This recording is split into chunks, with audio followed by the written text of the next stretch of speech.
What did you guys see? A bully. You saw a bully. What else? So like a game. A game? Like a ping pong etch-a-sketch game. Okay. Better And together. Yeah, there was some cooperation going on there. Yeah. better together, you get things done because you cooperate. So all those answers are right. All those answers are wrong. It's all, it's all based upon your perception. And that's, this was the Heider-Simmel study, and it just shows that I didn't give you any context to this thing, so someone that said a bully, and someone said an arcade game, we find commonalities, like we gotta find something to relate to. And so to me, I was bullied a little bit in high school, and so I saw a bully. That's what I saw. And so, but the purpose of the study was because as human beings, we always are trying to find a connection with something. It's just natural. So that's that's why whenever we meet new people, we're like, oh, cool, so what's your name? What do you do? Do you know Joe? I know Joe. Oh, we're friends now. Like, we always try to find that connection with people. So that's how we just process information. And so really a brand story is what people believe about you based upon those signals that your brand sends out. So think about that video. I just showed you squares and circles. I didn't give you any context about it, but you were able to take your own perceptions and kind of apply it to that kind of thing. So brand storytelling is just getting all of those facts, those views, and those interpretations right so that you can send the right message to your customer. Think about that video as your business. So I'm not going to call anyone out because I don't know you guys, but there are some businesses out there that post the same thing on Instagram over and over and over again, and they expect a sale out of it.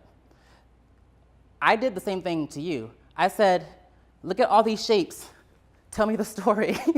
And you were like, I don't know. I just saw some shapes. And I'm like, well, but you're wrong. That's not what I saw. And so if you're a business and you're telling people, like, you know, this is your product, you want them to have a sale, but all they see is you being desperate and you just wanting their money so bad, you're willing to post 5 times on Instagram the same thing. We need to ask ourselves what human connection we're trying to make. When we ask that question, everything is so much easier because then you're human again. You're not a business. You're a human being that wants to help other human beings be successful or happy in life, right? So what we do to make that happen, we find their core values. And so a core value is anything that supports your vision and shapes your culture of your business and represents the things that mean the most to you and your company. It isn't like a tagline like, I don't know, like stronger together or like we are one, because no one really knows what that means. These are things like, you gotta dig a little bit deeper. Like maybe that you really do value employee culture, or you go the extra mile for your customer because you think customer experience is the highest priority for any business. It's not a one-size-fits-all type of thing, so everyone has different things. So if you think Walmart's one is like low prices, that's cool, but that doesn't have to be your core value. That's just what makes them different.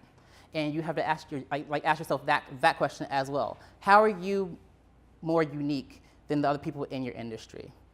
Is it that you enjoy giving back to the community?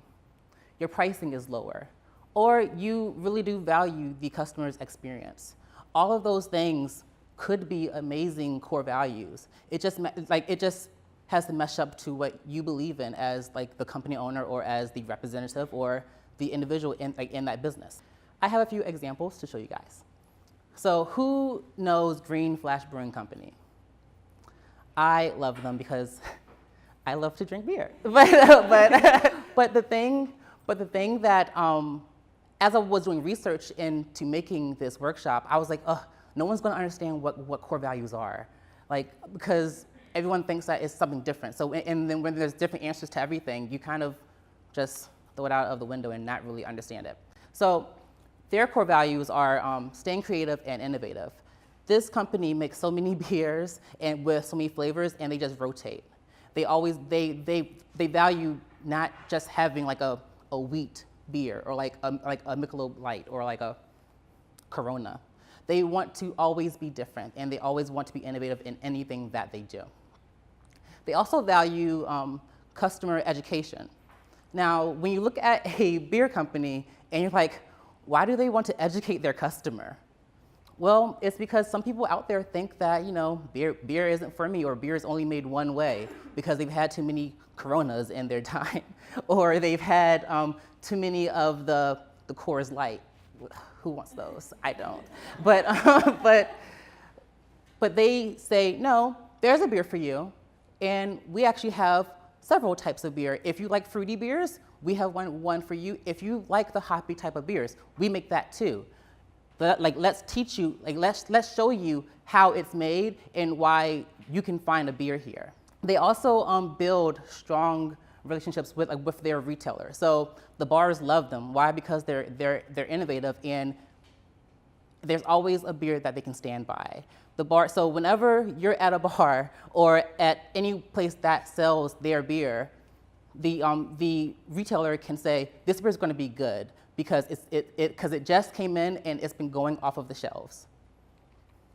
I mean, so those are the three things that they hold close to them. And so when it comes to, you know, like changing things in the industry or thinking about a customer, these are the things that they think about first before moving forward with anything.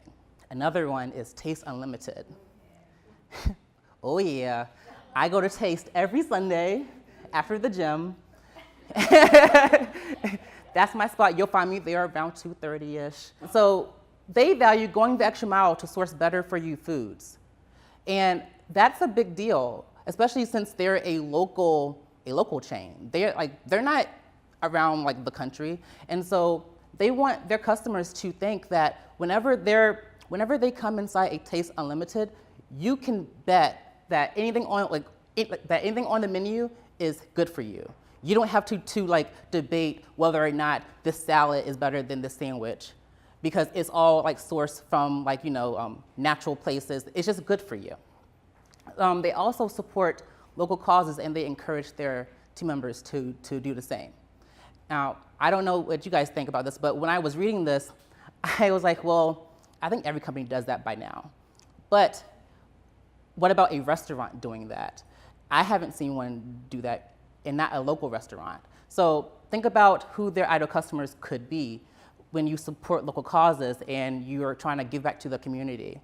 If their customer is someone that is very locally focused and likes good for you foods, like maybe families, like mothers that want to feed, that don't want to cook, they want to give their children something healthy.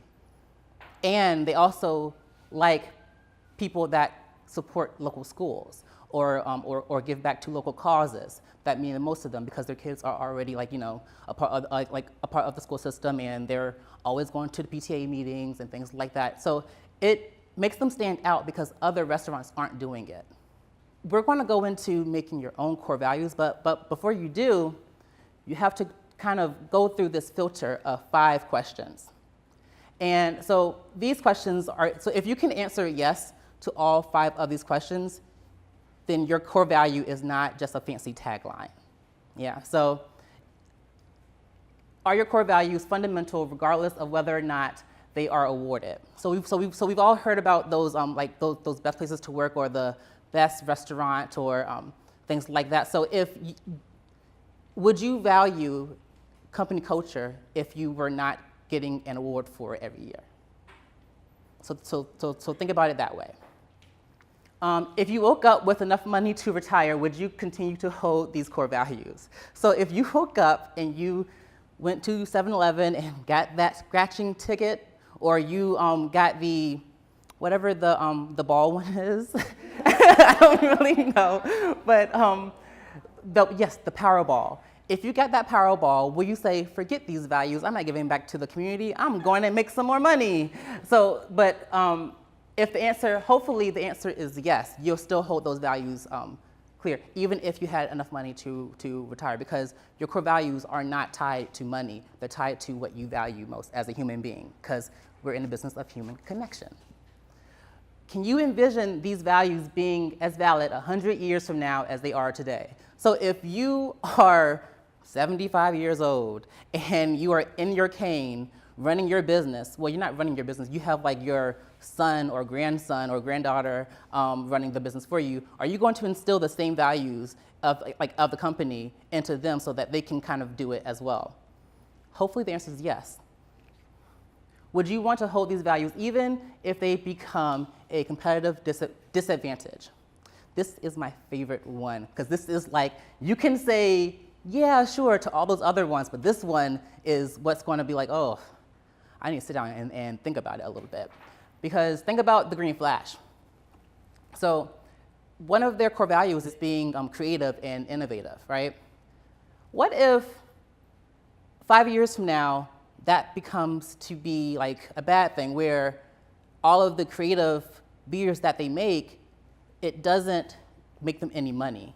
So they're spending more time being creative and innovative when it's not kind of paying off because the customer isn't buying that new beer or that new product that they spent thousands of dollars on. As the owner of that business, would you just stop being creative and say, I have about 5 good beers here. I'm gonna just stop being creative and like stop making new beers and maybe come out with one once a year instead of one, like 3 a quarter or whatever their frequency is.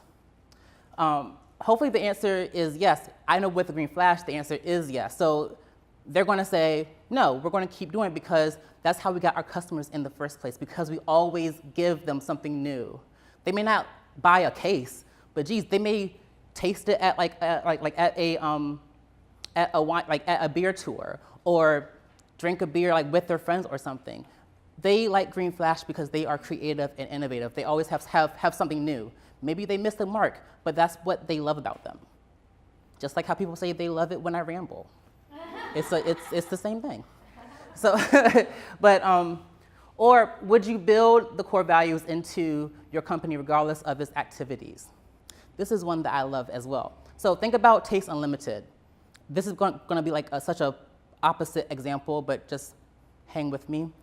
Think of Taste Unlimited. If they were to open up a bank or an accounting firm, would they still put that they want to give back to local causes and charities and encourage their team members to do the same?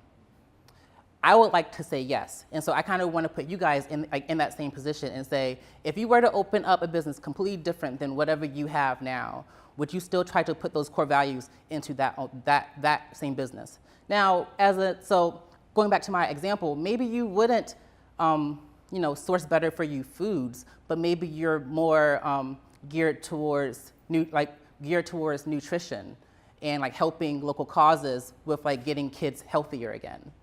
So that's just a way that Taste Unlimited can merge their core values to an accounting firm. So, well, what we're going to do is make our own core values. So I have a second page underneath the feedback form. We're going to take some time and fill that out and just kind of think about what your core values are. I'm going to put this slide back up for you guys to run that filter. And I'll come around and answer any questions that you may have. The workshop isn't over, so don't leave. You can't leave. But please don't leave. But yeah, so we'll go from there, okay?